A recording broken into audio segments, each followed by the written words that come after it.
नमस्कार।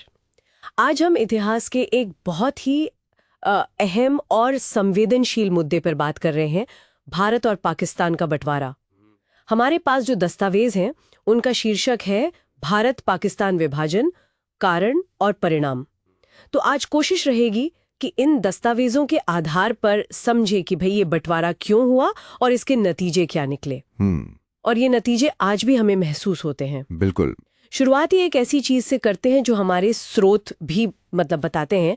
ये बंटवारा सिर्फ सरहदों का नहीं था, ये इतिहास का शायद सबसे बड़ा और सबसे दर्दनाक इंसानी विस्थापन था। सही बात है। करोड़ों जिंदगियां हमेशा के लिए बदल गईं। बिल्कुल। तो चलिए इन दस्तावेजों के जरिए इस कहानी की तह तक जाते हैं। बिल्कुल, और थोड़ी सी पृष्ठभूमि समझना जरूरी है, जैसा कि हमारे स्रोत भी इशारा करते हैं।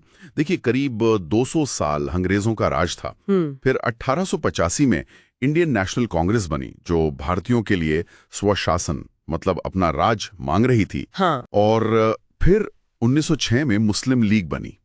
उनका मुख्य उद्देश्य था भारत के मुसलमानों के राजनीतिक हकों की हिफाजत करना। यहीं से वो क्या कहते हैं, अलग अलग रास्ते दिखने शुरू होते हैं। हाँ, और इन अलग रास्तों में एक बड़ा मुद्दा था धर्म का। स्रोत बताते हैं कि उस वक्त भारत की आबादी में करीब 75% हिंदू और 24% मुसलमान थे। क्या ये बात सही है कि कुछ मुस्लिम नेताओं में ये डर बैठ गया था कि आज़ाद भारत में जहां हिंदुओं का बहुमत होगा, उनके समुदाय को किनारे कर दिया जाएगा? जी हाँ, ये डर काफी अहम था। स्रोत इस बात पर जोर देते हैं कि कुछ मुस्लिम नेताओं को ये चिंता बहुत ज्यादा थी कि एक मिले जुले आजाद भारत में मुसलमानों के राजनीतिक और सांस्कृतिक हितों का क्या होगा। अच्छा। इसी डर और पहचान की राजनीति ने ही जमीन तैयार की टू नेशन थ्योरी, यानी द्विराष्ट्र सिद्धांत के लिए, जिसे मोहम्मद अली जिन्ना ने बहुत जोर देकर आगे बढ़ाया। द्विराष्ट्र सिद्धांत, इसका ठीक ठीक मतलब क्या था? क्या स्रोत इसे थोड़ा और खोलते हैं? हाँ, स्रोत बताते हैं कि इसका जो मूल विचार था वो ये था कि हिंदू और मुसलमान सिर्फ दो अलग अलग मजहबों के लोग नहीं हैं, बल्कि वे अपने आप में दो अलग राष्ट्र हैं। उनके रीति रिवाज, उनकी संस्कृति, उनका इतिहास, उनकी सोच सब अलग हैं। अच्छा। इसलिए उनका मानना था कि वे एक देश में साथ नहीं रह सकते और मुसलमानों के लिए एक अलग देश पाकिस्तान बनना ही चाहिए। ये सिर्फ एक राजनीतिक बात नहीं थी, ये उस समय के सामाजिक धार्मिक तनाव का भी नतीजा था, जिसे जिन्ना ने, कह सकते हैं, बहुत कुशलता से इस्तेमाल किया। लेकिन क्या ये सिर्फ अंदर की बात थी? अंग्रेजों का क्या रोल था इसमें? अक्सर उनकी फूट डालो और राज करो नीति की बात होती है। स्रोत इस बारे में क्या कहते हैं? बिल्कुल, स्रोत इसे नजरअंदाज नहीं करते। अंग्रेजों की नीतियों ने यकीनन इन बंटवारों को हवा दी। उनकी डिवाइड एंड रूल पॉलिसी कोई छुपी हुई बात तो थी नहीं। सही है। उन्होंने कई बार धर्म के आधार पर समुदायों को अलग अलग सहूलियतें दी या उन्हें आपस में लड़ाया ताकि उनका अपना शासन मजबूत रहे। साथ ही स्रोत ये भी इशारा करते हैं कि अंग्रेज आखिरी वक्त में कांग्रेस और मुस्लिम लीग दोनों की जो बढ़ती मांगे थी, उनके बीच कोई सही संतुलन, कोई सर्वमान्य हल निकालने में एक तरह से नाकाम रहे। वो ठीक से मैनेज नहीं कर पाए। हाँ, कह सकते हैं। उनकी योजनाओं में वो दूरदर्शिता नहीं थी जो शायद इस बड़ी त्रासदी को टाल सकती। तो फिर हालात बिगड़ते गए। फिर वो कौन सी अहम घटनाएं थीं जिन्होंने बंटवारे को लगभग तय ही कर दिया? स्रोत कुछ खास मोड़ों का जिक्र करते हैं। एक था 1940 का लाहौर रेजोल्यूशन। मुस्लिम लीग ने इसमें साफ तौर पर कहा कि भारत के उत्तर पश्चिमी और पूर्वी इलाकों में जहां मुसलमान ज्यादा थे, उनके लिए आजाद राज्य बने। अच्छा, ये एक तरह से पाकिस्तान की मांग की औपचारिक शुरुआत थी। हाँ, बिल्कुल। फिर 1947 में जब अंग्रेज भारत छोड़ने ही वाले थे, तब आखिरी वाइसराय लॉर्ड माउंटबैटन वो योजना लेकर आए जिसने भारत को भारत और पाकिस्तान इन दो अलग डोमिनियन में बांटने का रास्ता एकदम साफ कर दिया। और फिर आखिरकार 14-15 अगस्त 1947, आजादी का दिन, लेकिन बंटवारे का दिन भी। पाकिस्तान बना, वो भी दो हिस्सों में, पश्चिमी पाकिस्तान और पूर्वी पाकिस्तान। हाँ, आजादी तो मिली, पर उसकी कीमत बहुत बहुत भारी चुकानी पड़ी। जैसा हमने शुरू में कहा था, शोध बताते हैं कि ये इतिहास का सबसे भयानक विस्थापन था।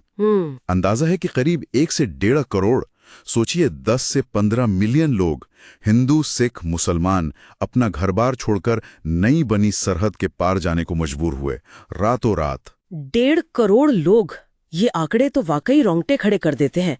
और सिर्फ विस्थापन ही नहीं था, बहुत भयानक हिंसा भी हुई थी, है ना? ओह, बेहद क्रूर। सांप्रदायिक हिंसा अपने चरम पर थी।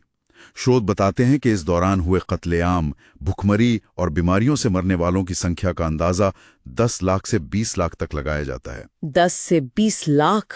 जी, ये सिर्फ नंबर नहीं है, ये लाखों इंसानी जिंदगियों की, परिवारों की कहानियां हैं जो नफरत की आग में जल गईं। ये बंटवारे का सबसे काला, सबसे दर्दनाक पहलू था। और एक और समस्या जो उसी वक्त पैदा हुई और आज तक एक बड़ा मसला बनी हुई है, कश्मीर। बिल्कुल। कश्मीर एक ऐसी रियासत थी जहां शासक हिंदू थे, लेकिन आबादी में ज्यादातर मुसलमान थे। बंटवारे के वक्त ये तय नहीं हो पाया कि वो किधर जाएंगे, भारत या पाकिस्तान। दोनों ही नए बने देश उस पर अपना हक जताने लगे। इसी विवाद ने फिर आगे चलकर युद्धों को जन्म दिया और आज भी ये दक्षिण एशिया में तनाव का एक बहुत बड़ा कारण बना हुआ है। स्रोत भी इसे साफ तौर पर रेखांकित करते हैं। तो इस बंटवारे की विरासत क्या रही, अगर हम आज के नजरिए से देखें, जैसा कि स्रोत बताते हैं?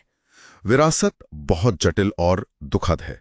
जैसा मैंने कहा, दोनों देशों के बीच एक बहुत गहरी दुश्मनी पैदा हो गई। कई युद्ध हुए, सीमा पर तनाव तो लगभग हमेशा ही बना रहता है, और ऊपर से दोनों देश न्यूक्लियर पावर हैं, जिससे खतरा और भी बढ़ जाता है। बंटवारे का जो सदमा था, जो जख्म थे, वो आज भी दक्षिण एशिया के सामाजिक और राजनीतिक माहौल पर असर डालते हैं। रिश्तों में वो कड़वाहट आज भी कहीं ना कहीं मौजूद है। तो कुल मिलाकर, जैसा हमारे स्रोत इशारा कर रहे हैं, भारत का विभाजन कोई एक सीधी साधी घटना नहीं थी।